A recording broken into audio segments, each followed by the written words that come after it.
Hello friends, आज हम लोग जो है आनुवंशिकता और वातावरण अर्थात हेरेडिटी और इन्वायरमेंट का प्रभाव देखेंगे। तो इसमें आपको सबसे पहले आनुवंशिकता का अर्थ समझना पड़ेगा, फिर वातावरण का, और इन दोनों का मतलब के बीच में क्या संबंध है, किस तरह से एक दूसरे को प्रभावित करते हैं, ये आपको देखना पड़ेगा। तो सबसे पहले हम लोग क्या देखते हैं, आनुवंशिकता का अर्थ देख लेते हैं।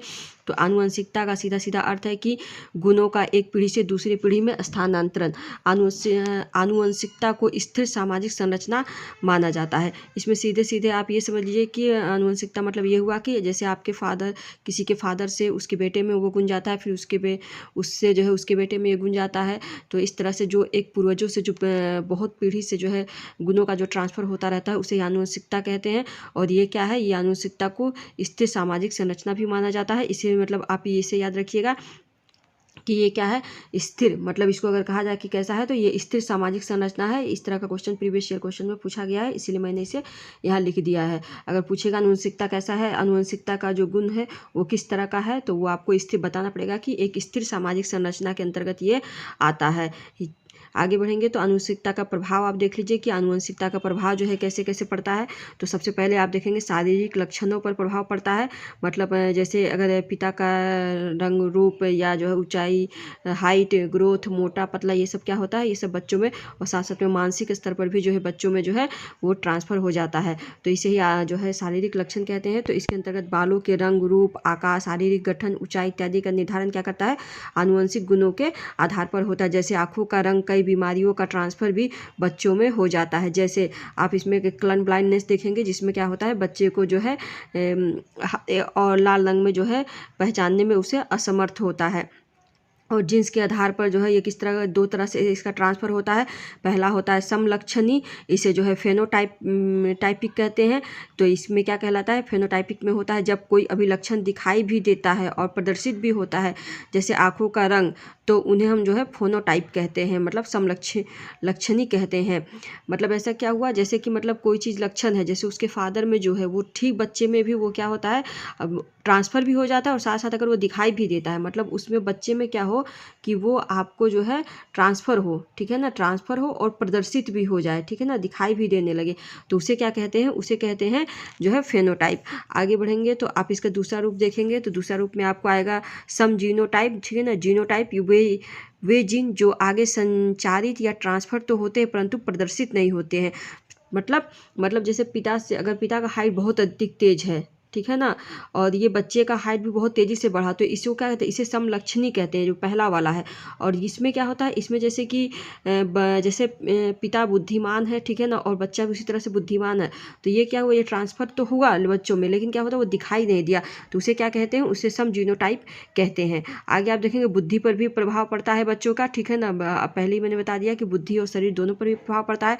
तो ये प्रीवियस ईयर का क्वेश्चन पूछा गया था इसी तरह से कि पिछले कुछ शताब्दियों में बुद्धि लब्धि, मतलब IQ क्या होता है, परीक्षा में स्टूडेंट के औसत प्रदर्शन में लगातार वृद्धि हुई है, ठीक है ना। बुद्धि से क्या हुआ है, स्टूडेंट का जो है औसत प्रदर्शन में क्या हुआ है, जो है वो वृद्धि हो गया है।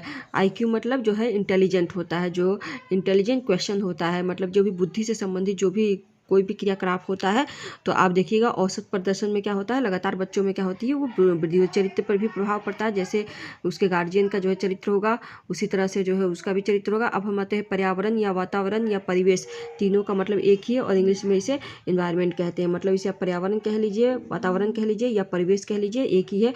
और इसके जो है इंग्लिश में क्या कहते हैं, इसे कहते हैं इन्वायरमेंट कहते हैं। इसका मतलब क्या होता है, परि का अर्थ होता है चारों ओर, और आवरण का अर्थ होता है ढकना या तो अर्थात पर्यावरण का अर्थ है चारों ओर से घेरने वाला, ठीक है ना। मतलब क्या हुआ, पर्यावरण वो चीज़ हुआ जो कि आपको, जैसे आप देखिएगा तीन तरह के आपको चीज़ मिलते हैं, उसमें एक स्थल मंडल मिलेगा, एक जो है जैव मंडल मिलेगा, और एक जो है जल मंडल मिलेगा। ये सब तीनों स्तरों को जब इस तरह से घेर दिया जाता है पर्यावरण के द्वारा, तो उसे ही क्या कहा जाता है, उसे जो है आप कहेंगे कि वो इन्वायरमेंट है, ठीक है ना। आगे और इन तीन सभी का प्रभाव जो है व्यक्ति के व्यक्तित्व पे पड़ता है।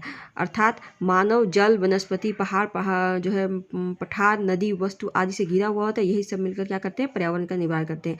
पर्यावरण का प्रभाव देख लीजिए, शारीरिक अंतर पर प्रभाव पड़ता है, प्रजाति की श्रेष्ठता पर प्रभाव पड़ता है। प्रजाति मतलब क्या होता है, प्रजाति मतलब होता है जैसे कि कोई ऑस्ट्रेलो है, कोई मंगोलाइड है, ठीक है ना। जैसे कि आप देखेंगे दक्षिण भारत के लोगों का जो है एक तरह से जो है रंग आपको दिखेगा थोड़ा धीमा होता है। उत्तर भारत की तरफ का एक जो रंग आप देखेंगे जिसको आर्यन कहते हैं, ठीक है ना। द्रविड़ प्रजाति हो गई, आर्यन प्रजाति हो गई, ये क्या हुआ, ये प्रजाति कहला रहा है, ठीक है ना।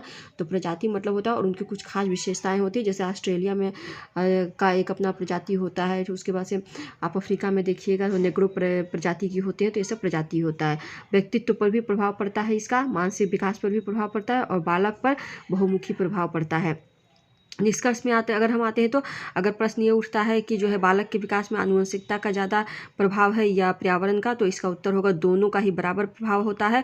अतः वंशानुक्रम तथा पर्यावरण की विशिष्ट अन्योन्य क्रिया का ही परिणाम विकास के विभिन्न मार्गों और निष्कर्ष के रूप में हो सकता है। विकास के विभिन्न क्षेत्रों में आनुवंशिकता एवं परिवेश का सापेक्षिक प्रभाव परिवर्तनशीलता है। जैसे यदि किसी बच्चे के भाषा अर्जन के बारे में यह कहा जाए कि उसके आनुवंशिक रूप से भाषा का अर्जन किया है या उसके माता पिता प्रारंभिक अवस्था से उसे गहन रूप से सिखाते हैं, तो यह उत्तर होगा कि प्रकृति और पोषण पर बहस हो रही है। मतलब इसमें आप देखेंगे कि बच्चे को क्या हुआ, बच्चे का जो उसके पिता से जो है हेरिडिटी में भी मिला और साथ में उसे प्रशिक्षित भी किया गया है, ठीक है ना, प्रशिक्षण भी दिया गया है। तो इससे क्या होता है, इससे क्या पता चलता है, इससे पता चलता है कि प्रकृति और पोषण में क्या हो रहा है, एक बहस चल रही है। प्रकृति मतलब जैसे कि उसके जो है जो भी प्रकृति जिस तरह से भी उसका जो है पैदाइश हुआ है, जैसे वो नेचुरली पैदा हुआ है, और पोषण मतलब जिस तरह से उसका लालन पालन हो रहा है, उस पर क्या चल रहा है, ये बहस चल रही है। अगर आपको ये वीडियो अच्छी लगती है तो इसे सब्सक्राइब कर लीजिएगा और नेक्स्ट वीडियो के लिए नोटिफिकेशन बेल आइकन जरूर प्रेस कर दीजिएगा ताकि आपको नेक्स्ट नोटिफिकेशन मिलता रहे। और हाँ, इसमें जो है आपको एक चीज़ जो है, अगर इसका PDF चाहिए होगा तो आप जो है नीचे के लिंक में चले जाएंगे कमेंट बॉक्स के, तो वहाँ पे आपको जो है इसका जो है PDF आपको मिल जाएगा। और अगर ये वीडियो अच्छी लगी हो तो इसे सब्सक्राइब जरूर करिएगा। Bye bye.